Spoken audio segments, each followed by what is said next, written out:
मिया खलीफा, Sunny Leone, एवा Adams, Johnny सीस और Danny D, ये कुछ ऐसे नाम और चेहरे हैं जिसे शायद ही कोई माइकल लाल ना पहचानता हो।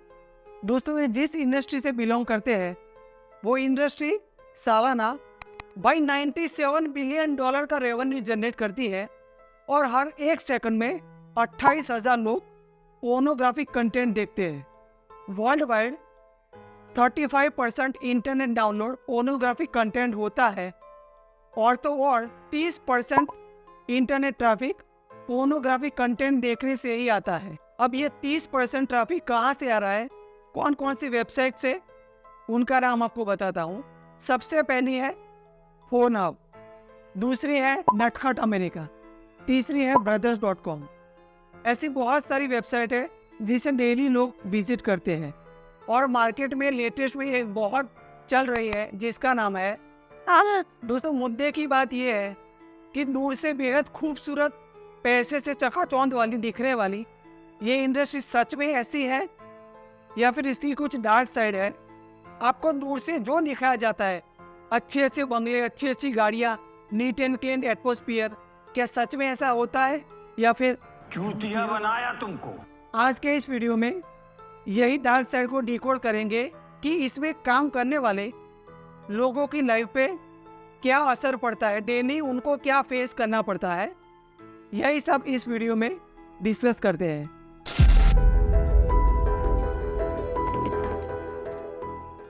भाई, इस इंडस्ट्री ने कुछ पैरामीटर सेट करके रखे हैं।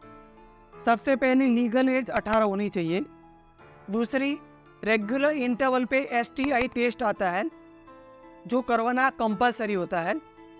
और तीसरी और सबसे इम्पोर्टेंट, एक मेल के लिए गुड फिजिक, 6 पैक या 8 पैक ऐप, गुड लुकिंग होना बहुत ज़रूरी है। उसके अलावा उसका स्टेमिना पावर अच्छा होना चाहिए और कितने लंबे समय तक और कितना कॉन्फिडेंटली एक एक्ट को एक मेल परफॉर्म कर सकता है, ये बहुत ज़रूरी है।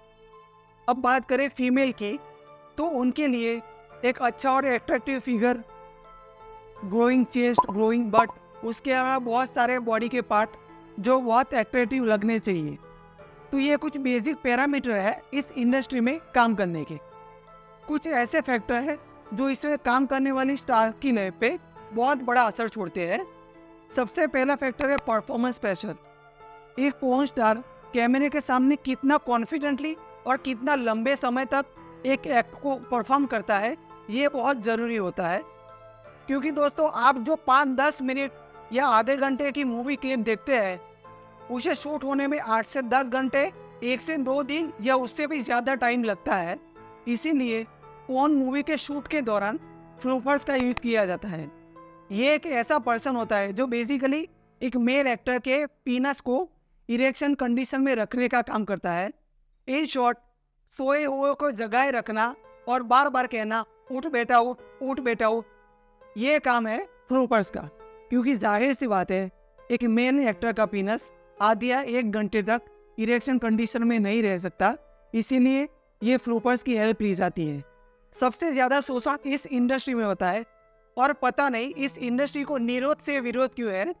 90% से ज़्यादा मूवी विदाउट प्रोटेक्शन शूट की जाती है ताकि देखने वालों का इंटरेस्ट बना रहे, लेकिन इसकी वजह से HIV का खतरा बहुत बढ़ जाता है इस इंडस्ट्री में। बात करें पैसे की, इस इंडस्ट्री में काम करने वाले लोगों को कितना पैसा मिलता है। जो भी नए नए लोग इस इंडस्ट्री को ज्वाइन करते हैं उन्हें वेजेस बहुत कम मिलते हैं, फिर वो फीमेल हो या मेल। अब बात करें फीमेल की, तो उनका ज़्यादा शोषण होता है।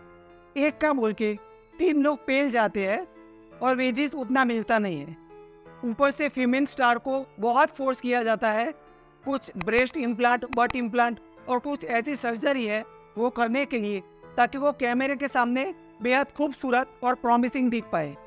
ये कुछ फेमस पोर्न स्टार की तस्वीरें हैं जिससे आपको पता लग जाएगा कि इनकी बॉडी में क्या क्या चेंजेस हुआ है। एक फीमेल पोर्न स्टार को एक से ज़्यादा पार्टनर के साथ मूवी शूट करने के लिए बार बार फोर्स किया जाता है, जिसके लिए 90% फीमेल रेडी होती नहीं है, लेकिन ये उनकी मजबूरी होती है कि उनको एक से ज़्यादा पार्टनर के साथ काम करना पड़ता है। बात करें मेल स्टार की, इस इंडस्ट्री में जो पोस्ट काम करते हैं उनको शूटिंग से पहले कुछ पिल्स लेनी पड़ती है, वाइग्रा हो गई और बहुत अलग अलग टाइप की पिल्स, जिससे उनका स्टेमिना बना रहे। और दूसरा ऑप्शन होता है इंजेक्शन। लेकिन ये पिल्स और इंजेक्शन का कई बार बहुत बुरा असर होता है उनकी हेल्थ पे। इनका नाम है रिको स्ट्रॉन्ग, जिन्होंने मूवी शूटिंग से पहले केवर जैक नाम का एक इंजेक्शन लिया था। बेसिकली ये एक ऐसा इंजेक्शन है जिसको पीनस में लिया जाता है ताकि स्टेमिना पावर बढ़ जाए। ये इंजेक्शन लेने के बाद और मूवी का शूटिंग पूरा होने के बाद रिको का पीनस नॉर्मल कंडीशन में नहीं हो रहा था और 18 घंटे तक इस एक्टर का पीनस इरेक्शन कंडीशन में ही रहा। इनको हॉस्पिटलाइज करना पड़ा, जहाँ पे डॉक्टरों ने इंजेक्शन की मदद से इनके पीनस से ब्लड निकाला। उसके बाद इनकी कंडीशन नॉर्मल हुई थी। और दोस्तों, ये एक ऐसी टच एंड गो सिचुएशन थी जिसमें ये भाई साहब की जान भी जा सकती थी। इस पूरे इंसिडेंट का रिजल्ट ये आया कि आज की तारीख में रिको कोई भी फिजिकल एक्टिविटी परफॉर्म नहीं कर पाते हैं। इनका पीनस ना के बराबर काम करता है। एक फीमेल पोर्न स्टार को कुछ एक्ट परफॉर्म करने से पहले एक नंबिंग पिल्स आती है, वो लेनी पड़ती है ताकि उनका थ्रोट सॉफ्ट हो जाए और इस एक्ट को वो बहुत अच्छी तरह से परफॉर्म कर पाए, जो एक तरह का शोषण ही होता है। इस इंडस्ट्री में काम करने वाले लोगों को सोसाइटी बहुत जल्दी एक्सेप्ट करती नहीं है। इसी वजह से ये लोग डिप्रेशन, अल्कोहल और ड्रग्स का शिकार बनते हैं। और बहुत सारे आपने केस देखे होंगे जिसमें ये लोग सुसाइड भी अटेम्प्ट करते हैं। बात करें फिजिकल रिस्क की, तो कई बार शूटिंग के दौरान एक मेल एक्टर इतना वायलेंट हो जाता है, बावजूद इसके फीमेल एक्टर अनकंफर्टेबल है, उसे पेन हो रहा है, लेकिन मूवी शूट करने वाले लोगों को कुछ पड़ी होती नहीं है और शूटिंग कंटिन्यू रहता है। कुछ ऐसी ही फीमेल पोर्न स्टार है जिन्होंने खुद ही एक्सेप्ट किया है कि मूवी की शूटिंग के बाद वो ऑलमोस्ट मरते मरते बची हैं। सभी पोर्न मूवी में आप लोग जो भी एटमॉस्फेयर देखते हैं, सच में एटमॉस्फेयर इतना अच्छा होता नहीं है। मूवी शूटिंग के जो भी सेट होते हैं वो अनहाइजेनिक होते हैं। एक फीमेल एक्ट्रेस ने खुद ये बात एक्सेप्ट की है कि एक मूवी का शूटिंग पूरा होने के बाद वहीं पे कर दी थी।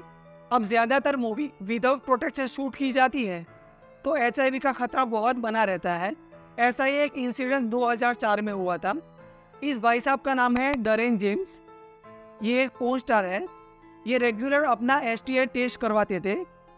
इनका प्रीवियस टेस्ट नेगेटिव आया था। उसके बाद ये भाई साहब ने 12 से ज़्यादा फीमेल पोर्न स्टार के साथ मूवी का शूटिंग किया था। और नेक्स्ट मंथ जब इन्होंने अपना STI टेस्ट करवाया और जब रिजल्ट आया तो ये भाई साहब HIV पॉजिटिव हो गए थे।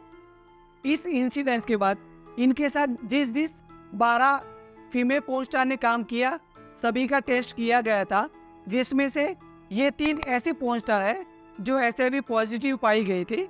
और इस इंसिडेंस के बाद पोर्न इंडस्ट्री ने ये चारों को बैन कर दिया था। इस पोर्न इंडस्ट्री में ज़्यादातर रूल्स रेगुलेशन जैसा कुछ होता नहीं है। सबसे ज़्यादा मूवीज़ विदाउट प्रोटेक्शन शूट की जाती है। कुछ ऐसी एजेंसी होती है जो न्यू कमर को सबसे पहले मॉडलिंग का ऑफर ही करती है और मॉडलिंग का ऑफर देने के बाद ये अपनी बकचोदी शुरू करते हैं और अच्छा पैसा और अच्छी लाइफ देने का वादा करके पोर्न इंडस्ट्री में नए लोगों की एंट्री करवाते हैं। शुरुआत में इसमें काम करने वाले लोगों को यही कहा जाता है कि आपके जो भी वीडियोस हैं वो प्राइवेट रहेंगे, पब्लिक नहीं किए जाएंगे। लेकिन ये आप भी जानते हैं, एक मूवी का शूट पूरा होने के बाद वीडियो पब्लिक कर दिया जाता है। इसी वजह से कई बार बहुत सारी फीमेल एक्ट्रेस ऐसी होती है जिन्होंने ये इंडस्ट्री को छोड़ना चाहा, लेकिन कई बार इन लोगों को मेंटली टॉर्चर किया जाता है। और बहुत ऐसे भी इंसिडेंट्स हुए हैं कि बहुत सारी female porn star sex trafficking का शिकार हुई है और बहुत अलग अलग कंट्रियों में उनको बेच दिया जाता है। अब इन सभी चीज़ों का एक पोर्न स्टार की लाइफ पे और रिलेशनशिप पे क्या असर पड़ता है? सबसे पहले सोसाइटी इनको एक सामाजिक कलंक की तरह देखती है। ये लोग ज़्यादातर रिलेशनशिप डेवलप नहीं कर पाते हैं। फ्रेंड बनाना या एक अच्छा लाइफ पार्टनर मिलना बहुत मुश्किल हो जाता है। बात करें जॉनी सीन्स की, तो जॉनी सीन्स और उनकी वाइफ दोनों सेम इंडस्ट्री में काम करते हैं। ऐसे ही सनी लियोनी और ये उनके हस्बैंड दोनों एक ही इंडस्ट्री से बिलोंग करते थे। पोर्न इंडस्ट्री में काम करने के बाद पब्लिक के लिए अपना परसेप्शन चेंज करना इस इंडस्ट्री में काम करने वाले लोगों के लिए बहुत डिफिकल्ट हो जाता है। बात करें सनी लियोनी और मिया खलीफा की, ये दोनों पोर्न इंडस्ट्री छोड़ चुके हैं, लेकिन आज भी इनकी यही इमेज लोगों के दिमाग में सेट हो गई है, जिसे निकालना और भूलना बहुत डिफिकल्ट होता है। इस पूरी पोर्न इंडस्ट्री का एक सोसाइटी पे क्या असर होता है, इसकी बात हम नेक्स्ट वीडियो में करेंगे। अब जब भी आप कोई पोर्न कंटेंट देखेंगे तो आपको पता चलेगा कि इसके पीछे का स्ट्रगल क्या होता है। तो इस वीडियो को देखने के बाद अगर मेरे पुरुष भाई उनके शरीर में थकान और कमजोरी कम हो जाती है तो मैं समझूंगा ये वीडियो बनाने का मेरा जो मकसद था वो पूरा हो गया। नमस्कार।